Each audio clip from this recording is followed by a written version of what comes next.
Cas de bien spécial, le troupeau de moutons de Gilbert Laure. Et quel bilan tire le Blizzard de Val-d'Or de sa première moitié de saison? Voilà les questions qu'on s'est posées pour vous.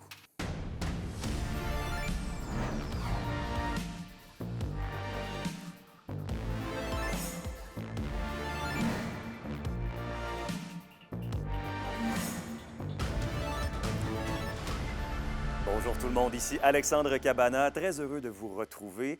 Un bulletin sportif en vue, je vous avertis, mais d'abord, à Sainte-Germaine-Boulay.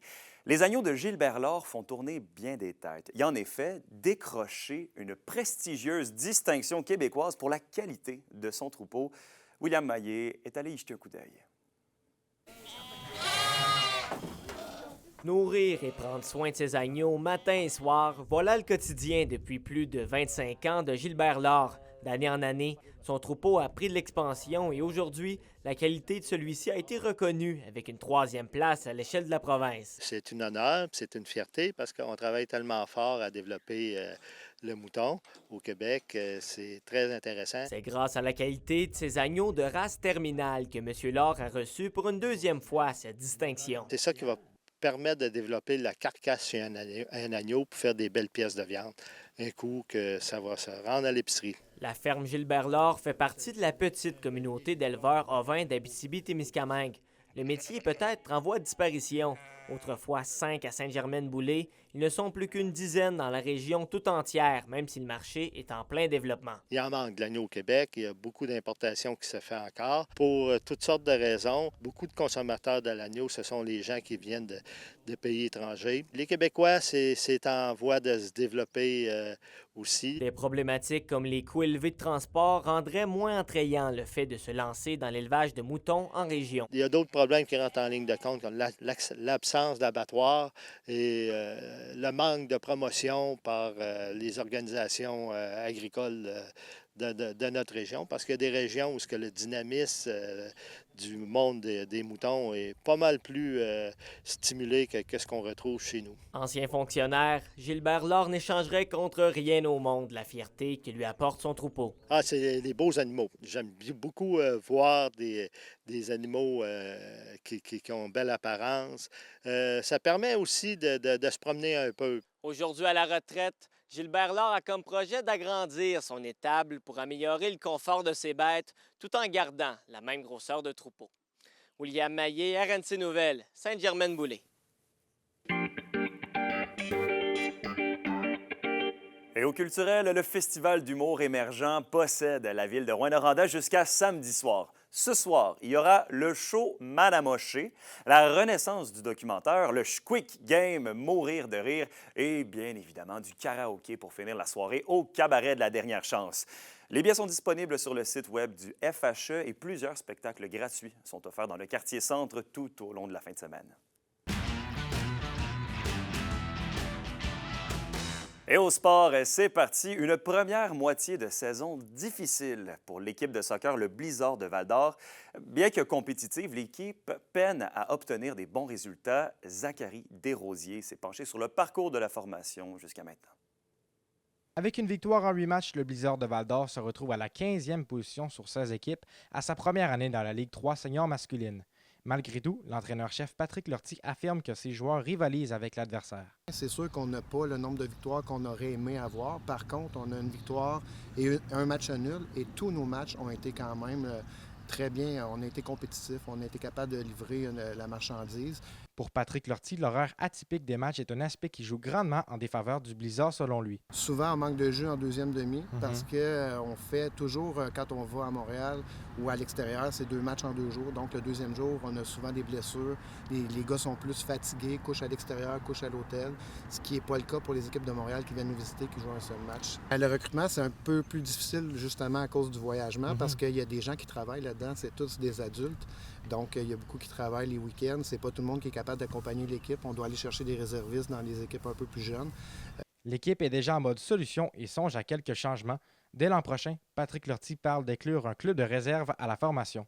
Ce qu'on aimerait avoir une équipe réserve. Ce qu'on OK. n'avait pas cette année, c'est d'avoir une équipe réserve qui joue dans une autre ligue, qu'on pourrait aller chercher des joueurs comme réservistes. Fait qu'on veut créer ça, une équipe réserve l'année prochaine, avoir un bassin plus grand de joueurs. Malgré ses insuccès, l'équipe garde la tête haute pour le reste de la saison et souhaite réaliser des belles choses pour les matchs à venir. L'objectif, c'est d'aller chercher 2 des 4 matchs. Si on est capable des 4, bien entendu, là, on veut toujours gagner les 4 matchs, mais on croit d'être en mesure d'aller chercher 2 matchs sur 4 et puis d'être compétitif aussi à domicile. L'avantage qu'on a, c'est que nos joueurs sont tous disponibles à domicile. C'est plus facile pour eux de travailler le jour et de venir au match à 18h le soir. Il ne reste que 6 matchs à jouer au Blizzard pour sa première saison en Ligue 3. Bien que les débuts ont été assez difficiles, l'équipe de Val-d'Or pourra compter sur le support de ses partisans alors qu'ils disputeront les 4 prochains matchs ici même au terrain de soccer synthétique de Val-d'Or. Zachary Desrosiers, RNC Nouvelles, Val-d'Or. Le défi Powell Ultra 2025 va se tenir la semaine prochaine, le samedi 5 juillet, au Mont Powell de Rouyn-Noranda. Une course en sentier de 5,5 km. Et Olivier, pour les organisateurs, bon, c'est pas ce qu'il y a de plus compétitif, hein? Tout à fait. Le but, c'est de faire la promotion du sport de manière amicale. Qu'on soit un débutant ou encore un habitué de ce genre de course, eh bien, c'est ouvert à tout le monde. Pour les inscriptions, on peut décider de participer durant 1, 3, 6 ou même encore 12 heures. À noter que le coût de l'inscription varie selon l'heure que l'on choisit de participer. Il y a également aussi d'autres agréments comme un camping, une plage et du ravitaillement de nourriture qui est disponible pour les participants pendant toute la durée. À l'heure actuelle, on compte déjà presque autant d'inscriptions qu'il y avait de participants l'an dernier. Juste écouter l'un des co-organisateurs de l'événement. Il commence à avoir un engouement pour ça. C'est pour ça qu'on voulait faire une course en région pour pouvoir faire profiter de ça à nos coureurs et à nos randonneurs aussi, parce que la course en trail comme ça, le parcours qu'on offre, l'activité en gros de la journée, c'est pour être accessible à tout le monde. Puis il y a de plus en plus de monde qui participe, fait que c'est bien encourageant. Et Olivier, on trouve peu d'événements de ce genre dans la région quand même. Oui, et c'est une des raisons derrière la création de cet événement. Il y a seulement qu'une autre course en sentier du genre qui se déroule du côté du Témiscamingue.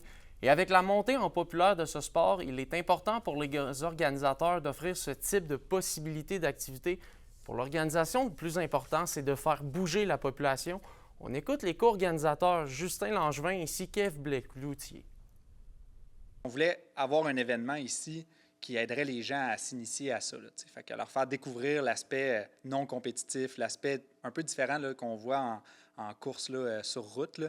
Fait que vraiment, on oublie la compétition, on oublie les performances, puis on va vraiment dans le plaisir, en fait. Là. Un ultra, ça commence environ à 45 km, là, quelque chose comme ça.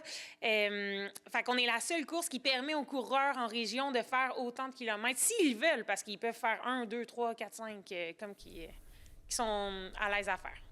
Et en terminant, Alexandre, il y a également une course qui sera organisée pour les enfants à la fin de l'événement. On parle d'un 400 mètres qui sera organisé en soirée. Il s'agit d'une bonne solution pour les parents qui désirent voir les enfants s'endormir sur le trajet du retour. Ça, c'est clair. Merci beaucoup, Olivier. Au plaisir. Vous avez une nouvelle importante à nous communiquer. Pour nous joindre, nouvelle au pluriel, rncmedia.ca, par téléphone 1-866-463-4636, notre site web nouveauabitibi.ca.